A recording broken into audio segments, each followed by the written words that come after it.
না না, বাংলাদেশ কোত্থেকে নিরাপদ? না না, শেখ হাসিনা ছাড়া কিভাবে নিরাপদ? আলটিমেটলি এটা তো প্রুভ হয়ে গেছে।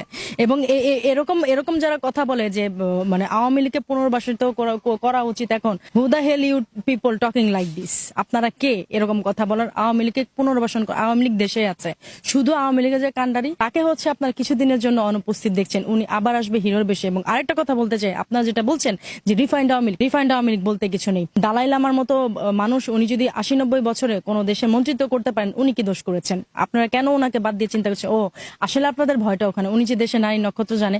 আপনি একটা কথা চিন্তা করবেন, একটা ঘর, আমার যদি একটা ঘর থাকে, সেই ঘরের জানালা কোথায়, ঘরের সুইচ কোথায়, সবকিছু কিন্তু আমি জানি, কারণ এই ঘরটাতে আমি বসবাস করেছি। তাহলে উনি ছাড়া কিভাবে এই বাংলাদেশের সমস্ত কিছু পরিকল্পনাকারী উনি পরিকল্পনা করে, এবং উনি খুব ভালো জ্ঞান রাখেন, এবং উনি খুব ভালো এডুকেটর।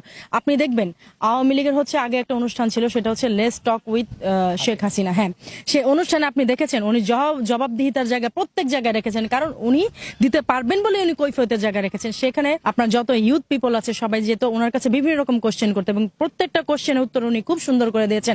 এরকম করে কয়টা মন্ত্রী দিয়েছেন আপনাদের কাছে আমার কোশ্চেন? আপনারা কয়টা মন্ত্রী ভাবে জনসম্মুখে এবং এই ইউথ পিপলের কাছে এভাবে কৈফিয়ত দেওয়ার রেখেছেন?